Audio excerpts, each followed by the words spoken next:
Well, it's now official. One of the key reasons Kamala Harris was defeated by Donald Trump wasn't just because she was a terrible candidate, obsessed with killing the unborn child in the womb, but she promoted the transgender agenda, the false notion that you can choose and change your sex. And Americans weren't buying it. Even Democrats are admitting it now. But the New Zealand media won't let you know about this outcome, but we will. The real issue is, when will New Zealand see the light on this issue? And how can we turn that spotlight on?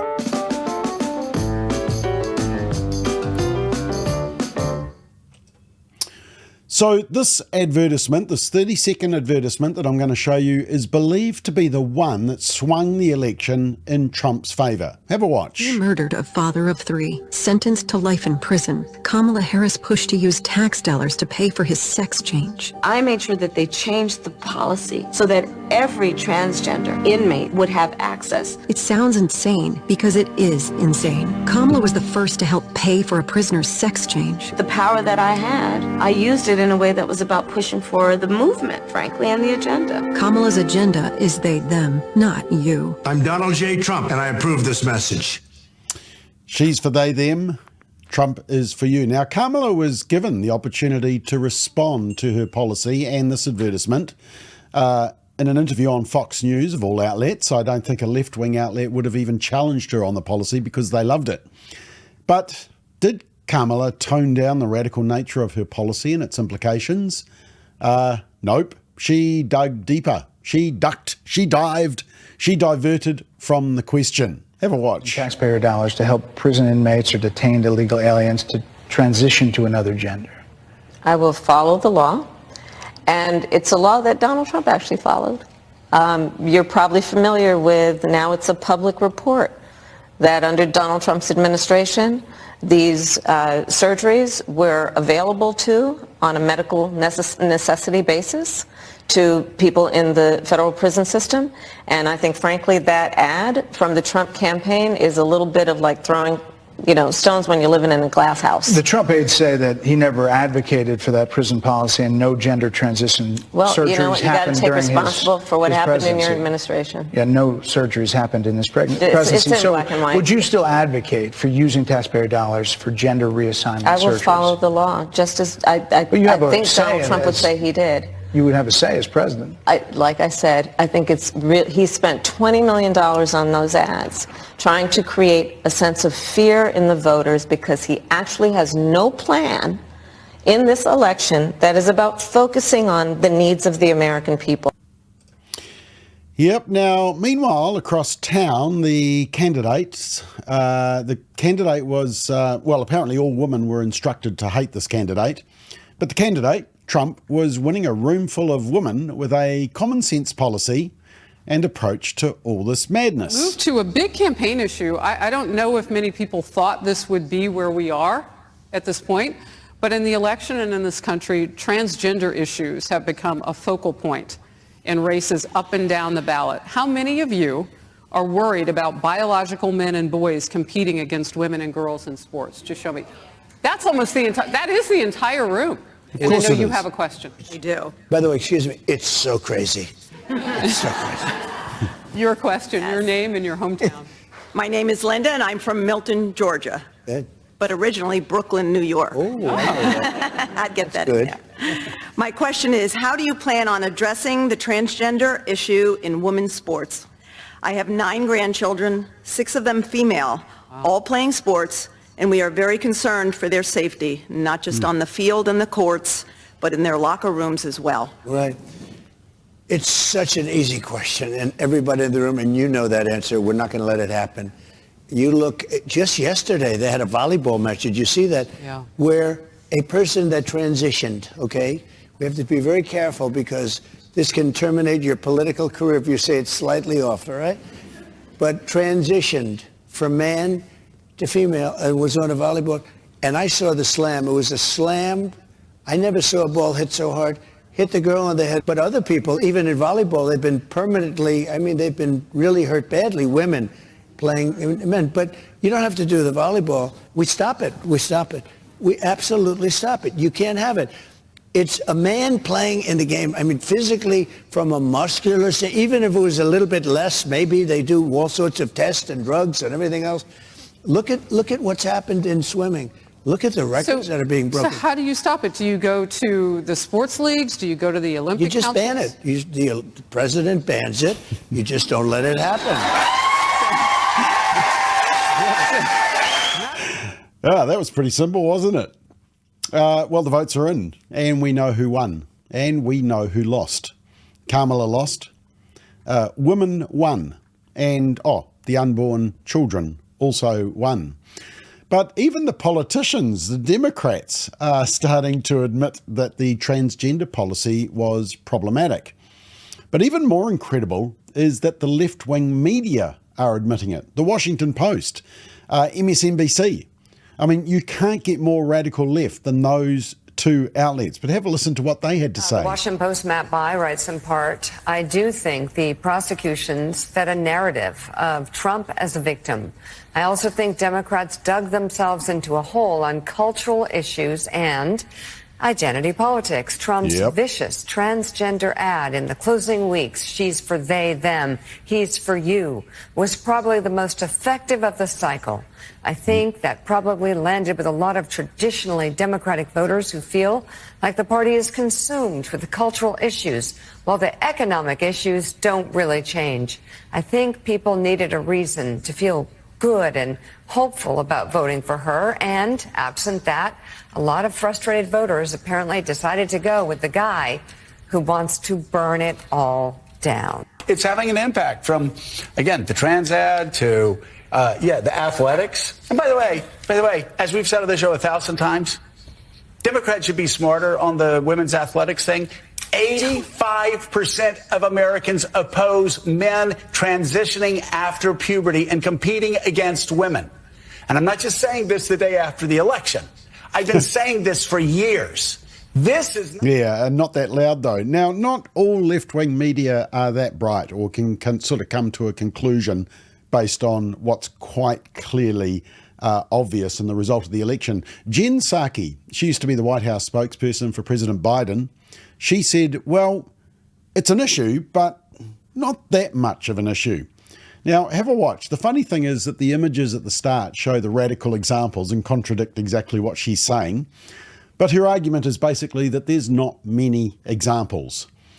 It's the same argument that is being used by Raylene Castle here in New Zealand with Sport NZ.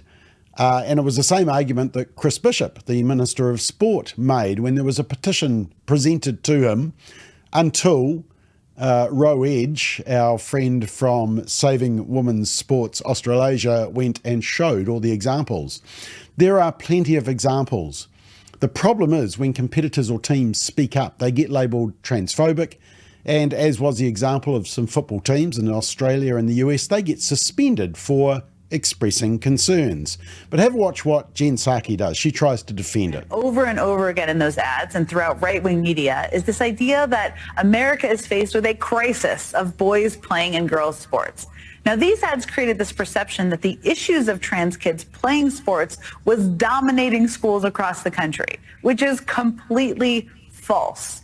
Some people got pulled into that argument. I mean, immediately after the election, Congressman Seth Moulton told the New York Times that, quote, Democrats spend way too much time trying not to offend anyone rather than being brutally honest about the challenges many Americans face.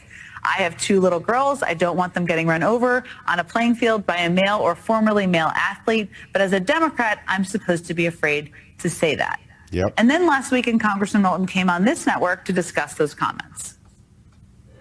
I was just speaking authentically as a dad about one of many issues where I think we're just out of touch with the majority of voters. And I stand by my position. You know, maybe I didn't get all the words exactly right. But the point is that the backlash I've received proves my point that we can't even have these discussions as a party. Correct. Look, reflection is good. But if that were actually an issue at thousands of schools across the country, it would be worthy of a debate. But there are just incredibly few examples of transgender girls playing in youth sports. And when we see those examples, there isn't evidence that these kids are a threat to safety or fairness. Okay, well, good try, Jen. Now, look, in the clip of Trump that I showed you with the room full of women, he referenced Blair Fleming, a San Jose State University volleyball player, a dude. And Fleming has been cited as the reason 4 schools have forfeited matches against his team so far this season because of safety concerns. And most recently, you might have seen he went viral for spiking a ball and hitting another player forcefully in the face. Even the broadcaster noted the woman's pink face after she was hit. So, yep, trans in sports was the sleeper issue. What do you think about this particular situation where you have this group of students coming together and saying, we don't feel comfortable playing this match, but then the school saying, well, you don't have to play, but we're not going to cancel, and we're bound by Nevada law. What are your thoughts overall? Good on the athletes of University of Nevada for sticking up for themselves. When, once again, their administrators, their school, and the NCAA are not doing it. They're not speaking up for their female athletes. They're not even listening to them. It's one thing to speak up for them, but they're not even listening to the athletes who are saying, hey, this is wrong. We don't want to play. We want to take a stand, and then basically stabbing them in the back saying, we don't really care what you think. We're going to tell everyone else the opposite.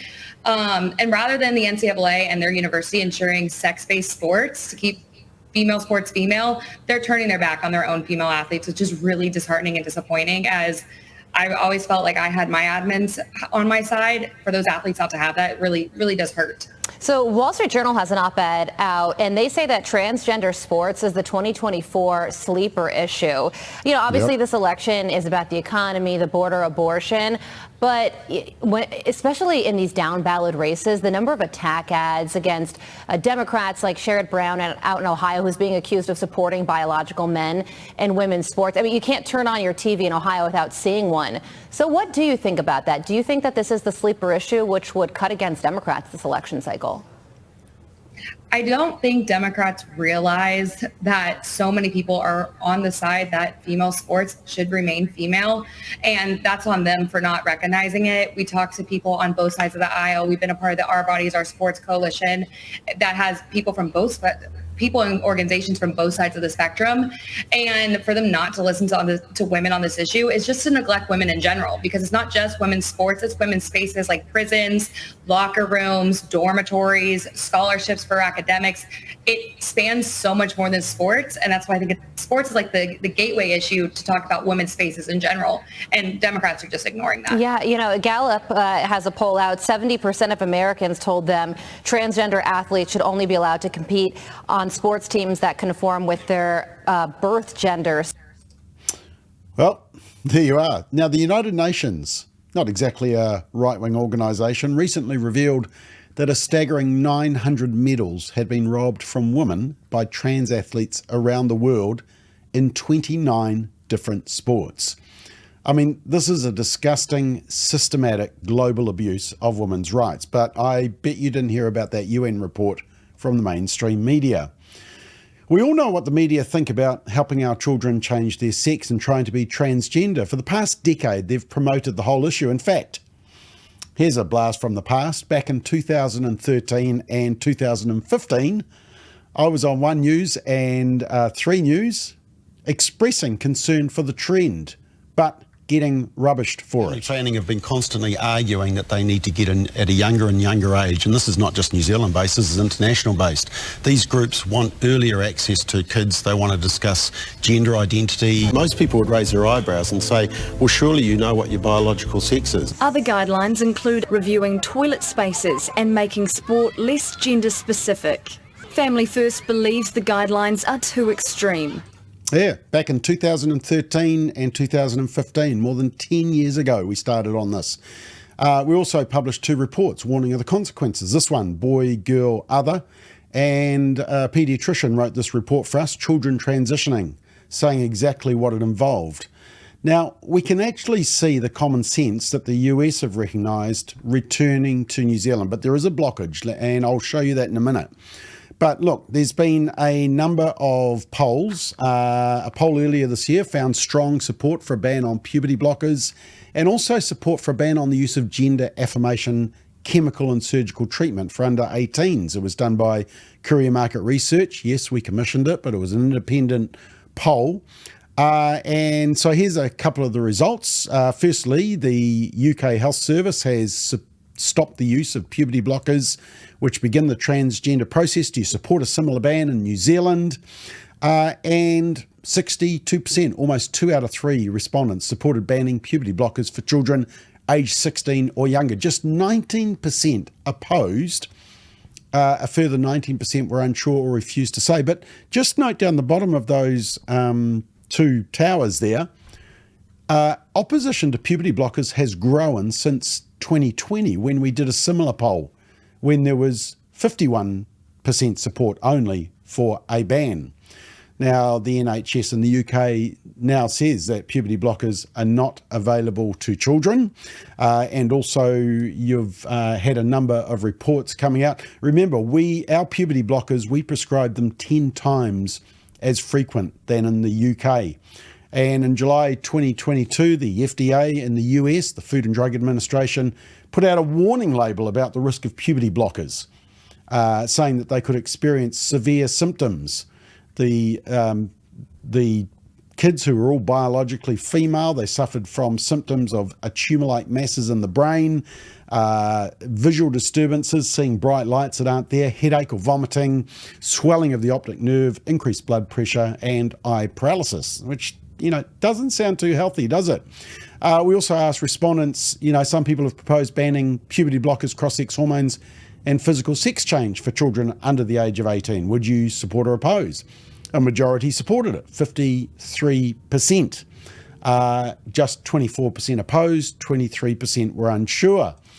We also asked about, if a young person says they want to change their gender, should the treatment be based on the blockers and the cross-sex hormones, or should we focus on counselling and dealing with other underlying mental health issues? Once again, a majority think, let's focus on the counselling. Just 10% support the chemical treatment. 37% unsure or refuse to say. That's been our argument all along. Just as we would deal with anorexia nervosa, where a girl may think she's severely overweight when she's actually dangerously skin and malnourished, we heal the mind, not cut and chemicalise the body. The Cass review, which we've discussed a lot recently, said the reality is we have no good evidence on the long-term outcomes of interventions to manage gender-related distress. The evidence we do have for gender medicine is based on shaky foundations. And then we asked, what about in the classroom? Do you believe that primary-age children should be taught that they can choose their gender and that it can be changed through hormone treatment and surgery if they want it to be? Only 15% think primary-age children should be taught that. 69%, 2 out of 3, said they shouldn't. And you'll see there, once again, if you look at the historical figures, the opposition has grown to that agenda in our classrooms. This one, do you think taxpayers should fund surgery or hormone treatments for adults who wish to change their gender? 68% said no. Only 16% said yes, we should use taxpayer funding. Remember that when you see that in the news next time. Labor's 2022 budget had an additional $2.2 million for gender affirming care and $2.5 million to train GPs in advising trans youth. Previously, in 2019, they'd put in $3 million. Now, this is not the first time we've commissioned polling on these issues, which is why we've been able to notice the trend towards rejecting this ideology. Here's some other previous ones. This one on sports. Should boys who identify as girls be allowed to play in girls' sports? Once again, common sense. 68% said no, 13% said yes. But once again, note the history of this one. It was very even. What is it? 39% each. And yet we've seen the consequences of the policy, and so now people have come to their senses. A 2021 poll found that only 22% of respondents think boys who identify as girls should be allowed automatic access to girls' toilets and changing rooms. Almost 2 in 3, 61%, disagree, which is stronger opposition than previous polls. Fortunately, the majority agree that parents should be informed when kids want to identify as transgender and are changing their pronouns. And of course, there was that example of the teacher who lost his teaching licence when he refused to use preferred pronouns. 2 out of 3 said shouldn't lose your teaching licence for that. Only 16% said that, yeah, it was right that he lost his teaching licence. Now, you can read the full poll results on our website, familyfirst.nz. But it seems pretty clear that the politicians have the weight of public support to correct this confusing and harmful ideology and to protect our children and to acknowledge the truth of biology. But part of the problem, apart from Sport New Zealand with Raelene Castle overseeing the policy, is that the government minister responsible for making this call on puberty blockers in this whole area is National MP Matt Ducey. This Matt Ducey. In fact, he had some nice comments to say around abortion safe zones, said he was just hearing misogynistic vitriol from pro-lifers, apparently. But this is what he said during the conversion therapy debate. Have a listen. I also stand here as someone who's a proud father of 2 young children, a boy and a girl. And I do look forward to celebrate their sexual orientation, their gender identity that they will decide, and someone who grew up in a faith-based community and still goes to church. Yeah, interesting. Yeah, and in a radio interview, well, he's more interested in transphobia and rainbow communities than the science and the well-being of young people being protected from confusing and harmful gender ideology and the chemicalisation and confusion of being told they can change their sex. And he also has tried to minimise the clear conclusions of the Cass review. He argues there's not enough evidence. Yeah, right. Well, there's no evidence, Matt, that actually the gender affirmation theory works. But anyway, here's what he said. Ministry of Health has come out and said they're going to release their evidence brief next week. Look, let's be very clear, and I'm calling for a calm and respectful debate around this. Our young people are going to be watching this debate. Right. It's very easily filled with rhetoric around homophobia, transphobia, and I think, as Megan has alluded to, people from our rainbow community, especially our young people, are overrepresented in our suicide statistics and our mental health statistics. So we need to have a very considered debate. The debate is quite right, clearly after the NHS pause, but let's be clear what the NHS are saying. They are saying that prescriptions now for puberty blockers for young people who are gender dysphoric will continue under clinical trials. And why the young people are being put in clinical trials is because they are saying there isn't enough evidence to ascertain the effectiveness. And I think that is a robust discussion to be had. There is also a question around the reversibility of puberty blockers, and I think that is an important debate to be had. And also about when a young person accesses this treatment, because of course, you know, there are some young people who experience gender dysphoria at a very young age. They are ostracised early, sometimes from their own family. So this isn't an easy decision for some young families. Yeah. Look, here's the problem, team. We have a Kamala in the House in New Zealand. We have Democrats pushing this nonsense. It's Matt Ducey along with the Greens and Labour. It's time we put the first do no harm medicine and credible research ahead of ideology and an agenda to push gender fluidity indoctrination. It's time we had watchful waiting, therapy and healing of the mind rather than chemicals, castration and confusion. The Americans have voted and it's clear. Gender ideology is on its way out. The bubble has burst. Biology is winning. It's time to make the bubble burst in New Zealand also and send the transgender agenda packing.